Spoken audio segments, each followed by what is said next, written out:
오늘 우리에게 주신 하나님의 말씀 이사야 6장 8절에서 13절을 번갈아 가면서 읽다가 13절은 한 목소리로 읽어보도록 하겠습니다. 말씀 읽을 준비됐나요? 준비됐나요? 네, 그러면은 한번 읽어보도록 하겠습니다. 내가 또 주의 목소리를 들으니 주께서 이르시되 내가 누구를 보내며 누가 우리를 위하여 갈고 하시니 그때 내가 이르되 내가 여기 있나이다 나를 보내소서 하였더니 시작.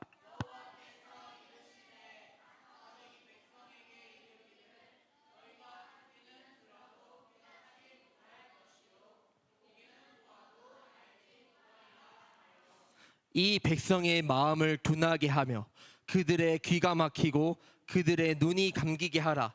염려하건대 그들이 눈으로 보고 귀로 듣고 마음으로 깨닫고 다시 돌아와 고침을 받을까 하노라 하시기로.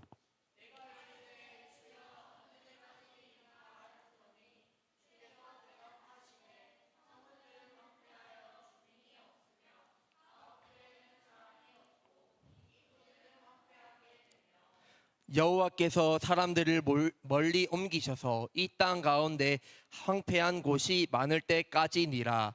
그 중에 10분의 1이 아직 남아 있을지라도 이것도 황폐하게 될 것이나 밤나무와 상수리 나무가 뱀을 당하여도 그 그루터기는 남아 있는 것 같이 거룩한 씨가 이 땅의 그루터기니라 하시더라. 아멘. 잠시 기도하겠습니다. 하나님 아버지 감사합니다. 오늘도 주님의 전에 나와서 하나님을 찬양하고 경배할 수 있는 은혜 허락하여 주심에 감사합니다. 아버지 하나님께서 우리를 이 자리에 불러주셨습니다. 이것을 기억하면서 우리가 온 마음을 다해서 하나님의 말씀을 집중하여서 이 말씀을 깊이 깨닫고 말씀대로 살아가는 저희 모두가 되게 하여 주시옵소서. 감사하며 예수님의 이름으로 기도드립니다. 아멘. 네, 설명할 거예요. 좀 기다려주세요. 네. 자, 오늘 말씀의 제목을 큰 목소리로 읽어보도록 하겠습니다. 시작. 더 크게 시작. 부르심. 네, 좋아요. 네. 사랑하는 유연부 친구들, 네, 어느 날 갑자기 전도사님이 친구들을 조용히 따로 부르면 어떤 마음이 들까요? 무서워요? 왜 무서워요? 네, 네, 무서울 수도 있고, 네, 그래서 내가 뭐 잘못했나? 이런 마음이 들 수도 있고, 아니면 어떤 말씀을 하시려고 우리를 부르실까? 이런 궁금증이 생길 수도 있어요. 사람은 누구나 그런 것 같아요. 이유도 없이 갑자기 부르면은 뭔가 있는 것 같아요. 그래서 무서운 것 같아요. 네. 이처럼 오늘 말씀은 하나님께서 어떤 사람을 부르시는 장면이 나오고 있어요. 그렇다면 하나님께서 부르신 이 사람은 누구일까요? 그리고 왜 이 사람을 부르셨을까요? 또 부르셔서 뭐라고 하셨을까요? 오늘도 말씀의 세계로 들어가서 한번 자세히 살펴보도록 하겠습니다. 다 함께 말씀의 세계로 출발! 출발! 네, 좋습니다. 네. 오늘부터 8월 중순까지 거의 2달 가까이를 우리는 이사야 말씀을 배울 거예요. 어떤 말씀을 배운다고요? 이사야. 네. 이사야 말씀에 나오는 이사야는 하나님의 말씀을 듣고 백성들에게 하나님의 말씀을 전하는 선지자였어요.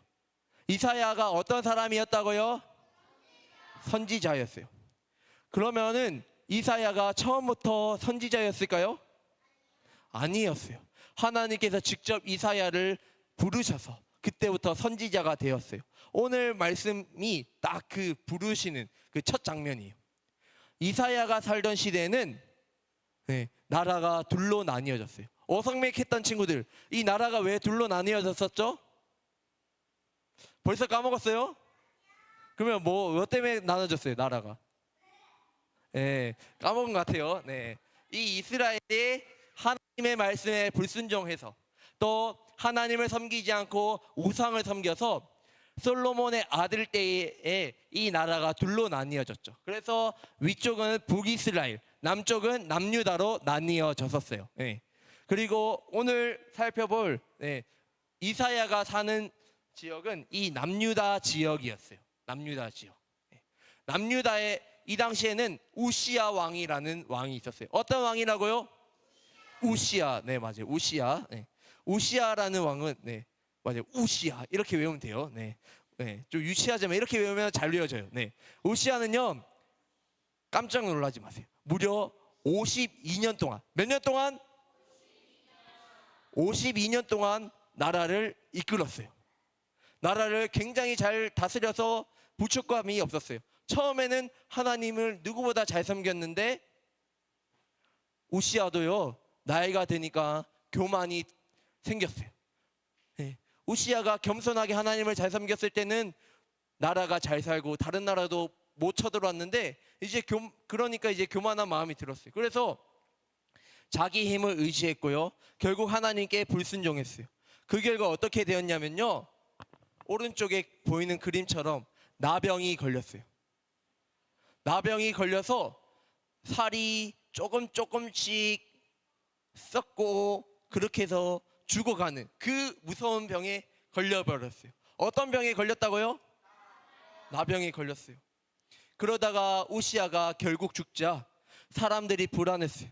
이렇게 긴 시간 나라를 이끌었던 왕이 갑자기 죽으니까 불안했어요. 그리고 하나님의 말씀이 이제 더 이상 이 나라에 들리지 않는 것 같았어요. 바로 이 어두운 시기에 하나님께서는 성전에서 이사야를 부르셨어요. 하나님은 사람들이 불안해하는 그때에도 여전히 이스라엘 백성들과 함께 하셨는데요. 그 하나님께서는 이사야에게 놀라운 것을 보여주셨어요. 바로 하나님 나라에서 하나님께서 아주 높은 위치에서 왕의 모습을 앉아 계시는 모습을 보여주었어요. 네, 이것 보세요. 하나님의 옷이 이 성전에 가득가득 할 정도로 영광스러운 그런 모습들을 보여주셨어요. 그리고 그때에 스랍이라고 불리는 6개 날개를 가진 천사들이 날아다니면서 외쳤어요. 거룩하다, 거룩하다, 거룩하다 이렇게 외쳤어요. 스랍이라는 천사들이 뭐라고 외쳤다고요? 거룩하다를 몇 번 외쳤다고? 3번 외쳤어요. 이거는요 하나님이 굉장히 특별하신 분이야, 죄가 하나도 없으신 거룩하신 분이야, 완전하신 분이야 라는 것을 말해주는 거예요. 이사야가요 이 거룩하신 하나님을 만나자 이렇게 고백했어요. 이렇게 납작 엎드려서 하나님, 죄가 죄인입니다. 이렇게 입술이 더러운 제가 온 세상의 왕이신 하나님을 이제 뵙습니다 라고 말했어요. 이사야는요 죄가 하나도 없으시고 거룩하신 완전하신 하나님을 뵈니까 자기가 얼마나 큰 죄인이라는 것을 알게 되었던 거예요. 우리가요 물을 한번 보세요. 물이요 흙탕물이 있을 때는 이 물에 안에 뭐가 있는지 잘 안 보여요. 물이 완전히 깨끗했을 때 이 물 안에 뭐가 있는지 보이는 것처럼 완전하신 하나님 앞에 자기가 서니까 자기가 이게 자기가 더러운지, 자기가 얼마나 죄인인지를 깨닫게 된 거예요. 그때에 천사가 이렇게 숯불을 가지고 와서 이사야의 입술을 대면서 말했어요. 이제 너의 죄가 용서되었다. 그리고 하나님께서 이렇게 말씀하셨어요. 내가 누구를 보낼까? 누가 우리를 위해서 갈까? 라고 말했을 때에 이사야는 망설이지 않고 이렇게 말했어요. 주님, 제가 여기 있습니다. 저를 보내주세요 라고 말했어요. 사랑하는 연부 친구들, 이사야는요 조금 전까지만 해도 자기 죄 때문에 하나님 앞에 두려워했던 사람이었어요. 그리고 하나님께 간절하게 회개 기도했던 사람이었어요. 그런데 그가 이제 하나님을 만나고 하나님의 은혜와 사랑을 경험하니까 하나님의 부르심에 답하기 시작한 거예요. 이제 하나님을 위해서 살겠다라고 이제 고백하는 거예요. 그래서 자기 자신을 다 내려놓고 하나님을 따라가겠다라는 거예요.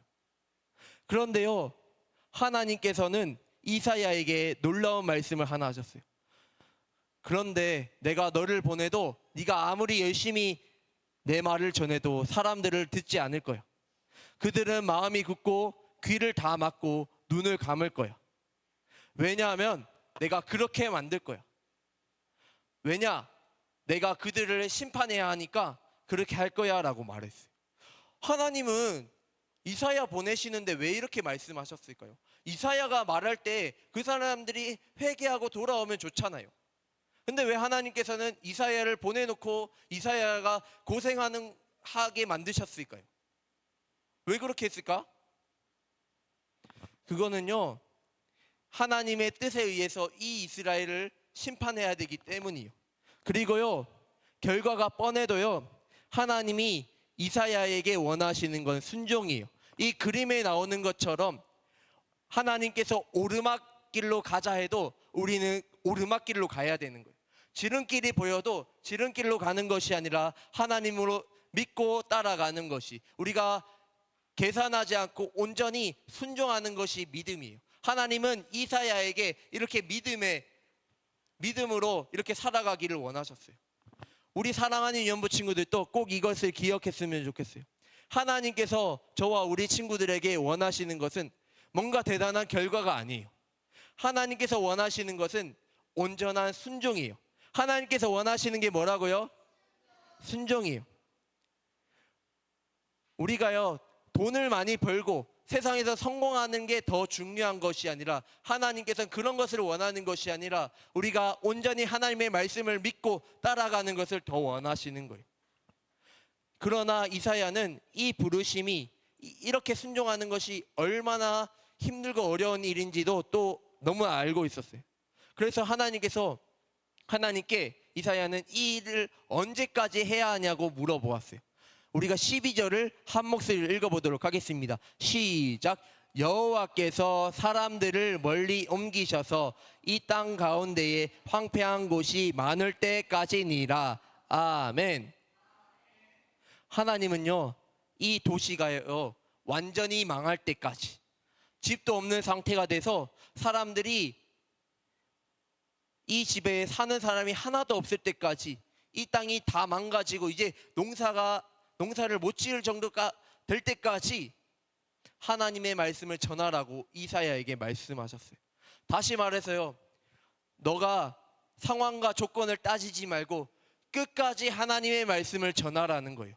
아무리 힘들고 어려울지라도 내가 너를 보내니까 그 일을 하라는 거예요. 두려워하지 말고, 염려하지 말고, 걱정하지 말고 내가 하라는 일에 순종하라는 거예요. 우리가 13절을 읽어보도록 하겠습니다. 시작. 그 중에 10분의 1이 아직 남아있을지라도 이것도 황폐하게 될 것이나, 밤나무나 상수리 나무가 뱀을 당하여도 그 그루터기는 남아있는 것 같이 거룩한 씨가 이 땅의 그루터기니라 하시더라. 아멘. 여기 보면요, 그루터기라는 말이 나와요. 그루터기 혹시 들어봤어요? 그루터기 어떻게 들어봤지? 좀 어려운 말인데, 그루터기는 이렇게 생긴 게 그루터기예요. 나무가 잘려가지고 이렇게 밑동만 남은 게 그루터기예요. 나무가 다 잘리고 땅에 뿌리만 박혀있는 상태가 그루터기예요. 남들이 볼 때는 이거 아무것도 아니에요. 이제는 이 나무는 소망이 없고 희망이 없는 것처럼 보여요. 그러나 하나님께서는 이 그루터기 같은 이 이스라엘에 거룩한 씨앗을 심어 놓으셨어요. 이렇게 심어 놓으셨어요. 하나님은 아무리 어렵고 힘든 상황이라도 희망의 씨앗, 희망의 사람들을 남겨두셨어요. 심판하지만 그 사람들을 통해서 다시 새로운 역사를 일으킬 수 있도록 새로운 씨앗을 남겨놓으셨어요. 하나님은요, 이처럼 우리를 결코 의미 없이 부르지 않으세요. 우리가 이해되지 않는 상황일지라도, 아무리 힘들고 어려울지라도 우리는 하나님의 말씀에 순종해야 돼요.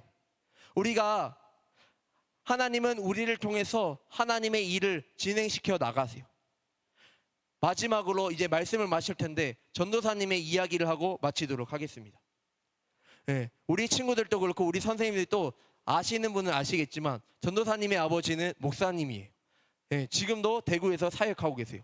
전도사님도 몇 년 뒤면 목사님이 될 텐데, 그렇다면 전도사님이 처음부터 목사님이 되고 싶었을까요? 어떻게 알지? 굉장히 되기 싫었어요. 전도사님이 친구들 많은 나이에 전도사님의 아버지는 이 동티모르라는 땅으로 가셔서 선교를 하셨어요. 이 동티모르가 얼마나 작냐면 우리나라 강원도보다 더 작은 땅이에요. 인도네시아 옆에 있는 동티모르, 이곳에 아버지가 혼자 선교를 가시고 전도사님과 나머지 가족들은 한국에 있었어요. 그래서 1년에 몇 번 보지도 못했어요. 그런데 6학년 때쯤 이제는 온 가족과 함께 동티모르 땅으로 가려고 했어요. 함께 그곳에 가서 선교를 하려고 했어요. 그런데 갑자기 상황이 어려워지기 시작했어요. 어느 날 그곳에 선교하기 위해서 짓고 있었던 교회, 병원, 학교 등등이 그 나라 사람들한테 다 빼앗기게 되었어요. 전도사님의 집에 있는 모든 재산을 선교를 하기 위해서 다 그곳에 보냈는데 하루아침에 그것이 다 날아갔어요. 그리고 전도사님의 아버지는 말라리아라는 병에 걸리셔서 목숨이 위태위태한 상황까지 되었어요. 그리고 결국 모든 것을 포기하고 한국으로 돌아오셨어요. 그래서 말라리아는 좀 이따 설명할게요. 죽을 병이에요. 아무튼 우린 전도사님과 전도사님 가족, 아버지의 꿈과 계획은 모두 하루아침에 물거품이 되었어요. 전도사님의 집은 굉장히 어려웠어요. 옷도 다 동티모르 보냈는데 이제는 옷 살 돈도 없어요. 그래서 부끄러운 얘기지만 전도사님이 6학년 때는 주변에 사람들이 도와줘서 옷을 얻어 입었어요. 전도사님도. 그때 전도사님은 이런 생각이 들었어요. 하나님이 과연 계실까? 하나님 너무하신 거 아니야? 왜 나한테만 이러시는 거야? 라는 생각이 들었어요. 그래서요, 전도사님은 누가 목사님 하라 해도 절대로 안 한다라고 이야기했어요. 그리고 하나님을 원망하고 하나님을 믿지 않으려고 했어요. 그리고 예배 시간에 도망치면서 다녔어요. 너무 상황이 힘들고 이해되지 않았기 때문에. 그러던 어느 날 아버지의 회복과 이제 앞으로의 아버지의 사역을 위해서 온 가족이 기도원에 가게 되었어요. 전도사님은 그때 기도하기 싫었는데 억지로 가게 됐어요. 근데 어쨌든 간에 가서 예배드리고 기도할 때에 하나님께서 갑자기 놀랍게 전도사님을 만나 주셨고 오늘 이사야처럼 간절하게 회개 기도했어요. 그때에 하나님께서 분명히 살아계신다라는 것을 깨달았어요. 머리로만 예수님이 나를 위해서 십자가에서 죽으시고 부활하셨다라는 것을 아는 것을 그치지 않고 이제는 믿게 되었어요.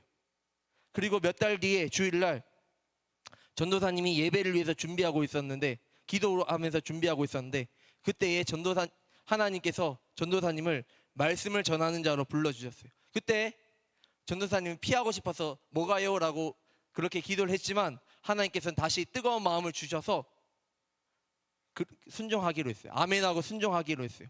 나중에 가족들한테 말하니까 갑자기 할머니가 반대하기 시작했어요. 너희 아버지도 그렇고 너희 아버지가 그렇게 동티모르에서 힘들게 사역했는데 우리 집을 봐라. 그리고 이 병에 걸려서 죽을 뻔했는데 한국에 돌아와서 또 힘들게 이렇게 또 사역하는데 어려운 사람 도우면서 힘들게 사역하는데 너까지 그 길을 가려고 하냐라고 물어보셨어요. 그때 전도사님도 모르게 이 얘기했어요. 할머니, 복음은요 과거에도 누군가 전했고 현재에도 전해야 하는 거고 미래에도 예수님 올 때까지 전해야 되는 거잖아요. 비록 힘들고 어려울지라도 누군가는 그 일을 해야 돼요. 근데 하나님께서 저를 부르셨다면 그것은 감사하고 순종해야 돼요 라고 말했어요. 사랑하는 연부 친구들, 이 고백이 전도사님의 고백으로 그치는 것이 아니라 우리 친구들 모두의 고백이었으면 좋겠어요. 하나님은 오늘도 우리에게 말씀하세요. 내가 누구를 보낼까? 누가 나를 위해서 갈래라고 물으세요. 누가 저 예수님을 믿지 않는 저 영혼들에게 가서 복음을 전할래라고 물어보세요. 그 물음 앞에 우리가 모두 이사야처럼 하나님 제가 가겠습니다. 저를 보내주세요라고 대답할 수 있었으면 좋겠어요. 물론 이 부르심은 모두 유명해지는 것도 아니고요. 우리 모두를 그렇다고 다 목사님으로 부르는 것도 아니에요.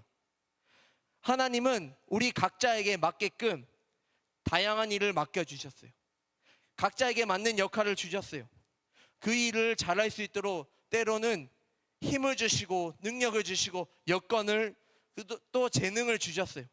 비록 힘들고 어려울지라도 끝까지 순종하고 끝까지 참고 견디면 되는 거예요. 하나님은 뭐 우리에게 대단한 걸 원하는 것이 아니라 온전한 순종을 원하세요. 그러니까 저와 우리 친구들이 힘들고 어려운 여러 상황들을 바라보는 것이 아니라 하나님을 바라보았으면 좋겠어요. 그리고 우리가 각자의 자리에서 하나님을 바라보면서 최선을 다했으면 좋겠어요. 하나님의 뜻에 순종하는 삶, 그것이야말로 이 세상에서 가장 의미 있고 가장 영광스러운 길이에요. 이 길에 우리는 모든 것을 걸어야 돼요. 때로는 바울이 고백했던 것처럼 나의 생명도 조금도 아끼지 않고 해야 돼요. 이렇게 우리가 순종의 길을 걸어갈 수 있는 이유는 예수님께서 그 길을 우리에게 보여주셨기 때문이에요. 예수님은요, 우리가 그 복음을 거절할 것도 다 알면서도 복음을 전하셨어요. 그리고 마침내 죄로 인해서 죽을 수밖에 없었던 저와 우리 모두 친구들과 선생님들을 살리고자 이렇게 십자가에서 죽으셨어요. 하나님의 말씀에 순종하셨어요. 이 부끄러운 이 고통을 다 당하셨어요. 그 은혜와 사랑이 우리 마음 안에 있기 때문에 오늘도 우리는 용기 내어서 순종의 길을 걸어갈 수 있는 거예요. 특별히요, 우리 주변에 아직도 예수님을 알지 못하고 믿지 않는 수많은 사람들이 있어요. 저와 우리 친구들, 우리 선생님들 모두가 그 사람들에게 찾아가서 예수님을 전했으면 좋겠어요. 끝까지 복음을 전했으면 좋겠어요. 하나님께서는 우리가 받은 그 예수님의 십자가 은혜와 사랑을 전하라고 우리를 오늘도 부르셨어요. 이번 주도 그 부르심 앞에 그 말씀에 순종하며 살아가는 우리 모두가 되기를 간절히 소망합니다. 아멘.